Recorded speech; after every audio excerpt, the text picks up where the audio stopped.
రాజమహేంద్రవరం స్థానిక గౌతమి ఘాట్లోని అంతర్జాతీయ శ్రీకృష్ణ చైతన్య సంఘం ఇస్కాన్ మందిరంలో ఈ నెల 28వ తేదీ నుండి సెప్టెంబర్ 5వ తేదీ వరకు 9 రోజుల పాటు శ్రీకృష్ణ జన్మాష్టమి వేడుకలు ఘనంగా నిర్వహిస్తున్నట్లు మందిరం నిర్వాహకులు రవీంద్ర చైతన్య దాస్, హేమ నిమయ్ దాస్లు తెలిపారు.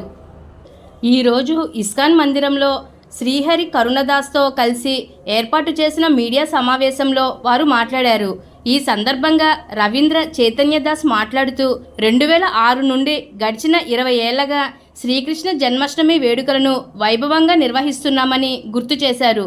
రాజమహేంద్రవరంలో శ్రీకృష్ణ జన్మాష్టమి వేడుకలు 9 రోజుల పాటు చేస్తున్నామని, మిగిలిన ఇస్కాన్ మందిరాల్లో 4-5 రోజులు మాత్రమే చేస్తున్నారని ఆయన తెలిపారు. అదేవిధంగా హేమ నిమయ్ దాస్ మాట్లాడుతూ పాఠశాల విద్యార్థులు, యువతకు నిర్వహించిన శ్రీకృష్ణ జన్మాష్టమి పోటీల విజేతలకు ప్రతి ఏటా శ్రీకృష్ణ జన్మాష్టమి నాడు బహుమతులు ఇస్తున్నామని, అయితే రద్దీని దృష్టిలో ఉంచుకొని ముందు రోజు అంటే సెప్టెంబర్ 3న గురువారం ఉదయం 11 గంటలకు బహుమతి ప్రదానోత్సవం ఏర్పాట్లు చేస్తున్నట్లు తెలిపారు. ఇస్కాన్ రాజమండ్రి తరపున 50 మంది ప్రజలందరికీ కూడా శ్రీకృష్ణ జన్మాష్టమి సందర్భంగా స్వాగతం, సుస్వాగతం.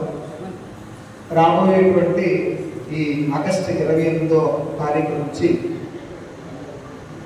సెప్టెంబర్ 5వ తారీఖు వరకు రాజమండ్రి ఇస్కాన్ వారి ఆధ్వర్యంలో శ్రీకృష్ణ జన్మాష్టమి మహోత్సవ వేడుకలు అంగరంగ వైభవంగా ప్రారంభం కానున్నాయి.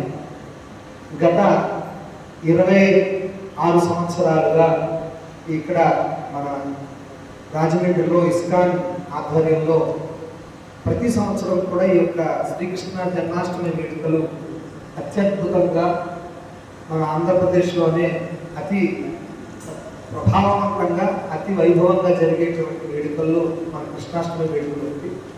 ఇక్కడ మనం కృష్ణాష్టమి వేడుకలు 9 రోజులు మనం నిర్వహిస్తాం.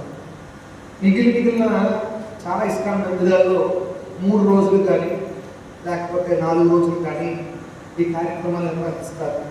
కృష్ణాష్టమికి ఒక రోజు ముందు, తర్వాత కృష్ణాష్టమి రోజుని, తర్వాత సంస్థాపకాచార్యులు ఏషి భక్తి వేదాంత స్వామి ప్రభుపాద వారి ఆవిర్భావ దినం ఆ రోజు మొత్తం కలిపి ఒక 3 రోజులు అట్లాగా దీన్ని ఈ కార్యక్రమాన్ని నిర్వహిస్తూ ఉంటారు. అయితే ప్రత్యేకంగా మన రాజమండ్రిలో మన రాజమండ్రి సంస్కృతి సాంప్రదాయాలు దృష్టిలో పెట్టుకొని, అలాగే ఈ రాజమండ్రికి ఒక వైశిష్టం ఏంటంటే భక్తి వేదాంత స్వామి ప్రభుపాద వారు రాజమండ్రి కూడా రావడం, ఆయన ఇక్కడ 3 రోజులు ఆయన ఇక్కడ ఉండడం, తర్వాత శ్రీ చైతన్య మహాప్రభు సాక్షాత్ కృష్ణుని యొక్క అవతారమైనటువంటి శ్రీ చైతన్య మహాప్రభు కూడా ఆయన రాజమండ్రి రావడం, గోదావరి దాటి ఆయన ఊరు వెళ్ళడం, ఆ రకంగా సాంప్రదాయపరంగా కూడా రాజమండ్రి చాలా విశేషమైనటువంటి స్థానం అవడం వల్ల ఇక్కడ మనం నవాహనికం 9 రోజులు ఈ బ్రహ్మోత్సవ కార్యక్రమాలను మనము నిర్వహిస్తున్నాం.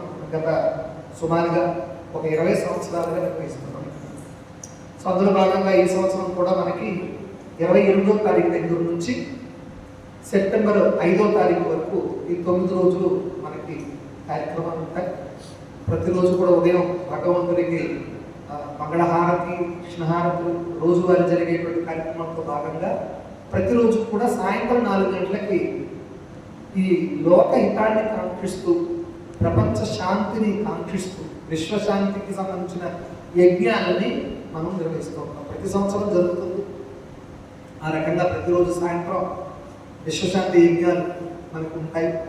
తర్వాత అద్భుతమైనటువంటి కృష్ణుడి లీలల మీద శ్రీమాన్ సత్యగోపినాథ్ ప్రభుజీ వారి యొక్క ప్రవచనాలు ఉంటాయి.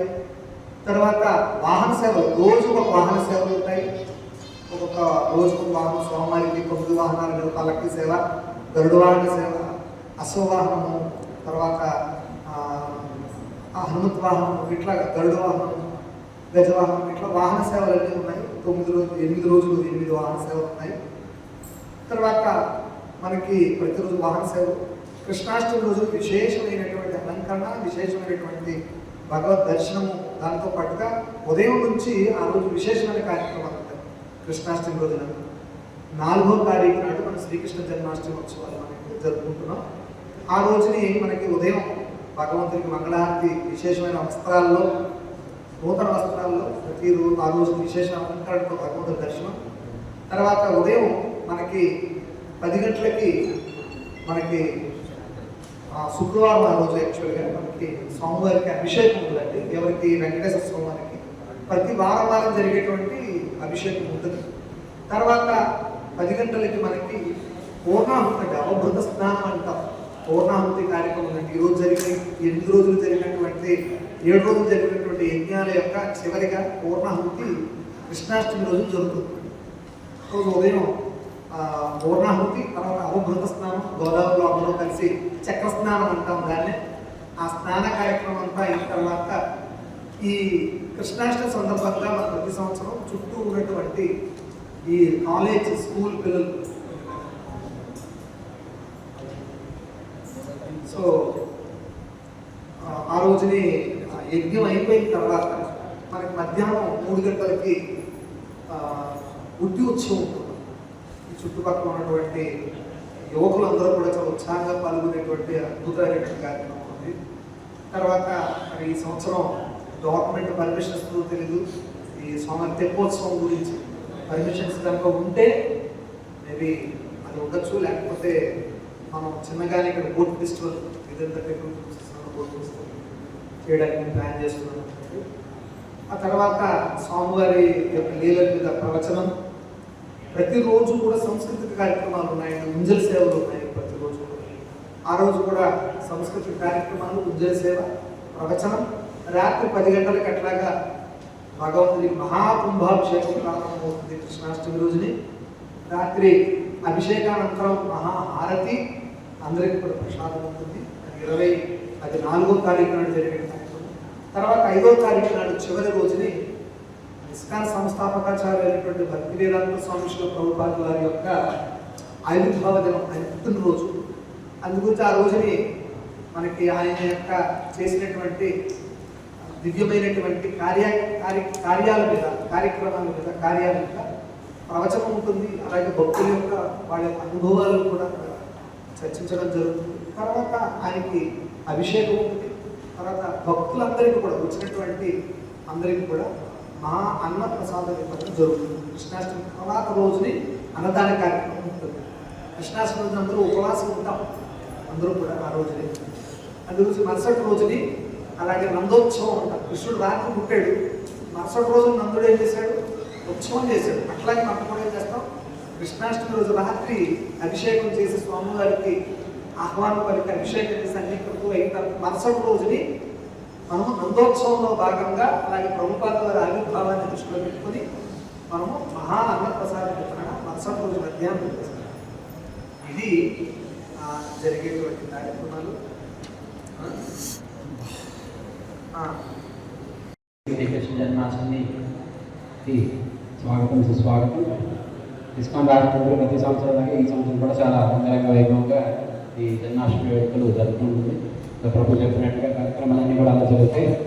అయితే ఈసారి కార్యక్రమంలో ఒక మార్పు ఒకటి ఉంది. అదేంటంటే ప్రతి సంవత్సరం మనం జన్మాష్టమి రోజున ఈ ప్రైజెస్ ఇచ్చే కార్యక్రమం ఉంటుందన్నమాట. జన్మాష్టమి జన్మాష్టమి పేరు చెప్పి మనం ఒక కాంపిటీషన్స్ కండక్ట్ చేస్తాం. Inter school college competitions conduct చేస్తాం. దీంట్లో సుమారుగా ఒక 3000 మంది పిల్లలు పార్టిసిపేట్ చేయడం జరిగింది.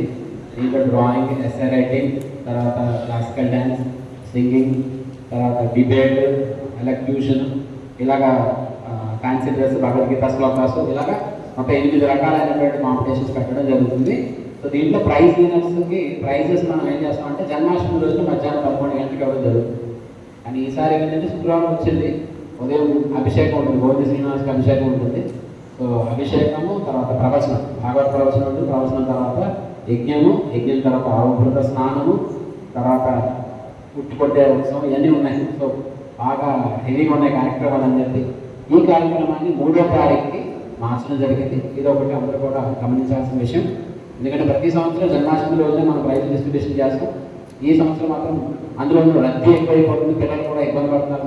మనం 3వ తారీఖు పెట్టడం జరిగింది. 3వ తారీఖు ఉదయం 11 గంటలకి ఈ ప్రైజ్ డిస్ట్రిబ్యూషన్ కార్యక్రమం ఇస్కాన్ టెంపుల్ వేదిక మ్యూజియంలో జరుగుతుంది. సో మిగిలిన కార్యక్రమాలన్నీ యథాతథంగా జరుగుతుంది. గురుగారు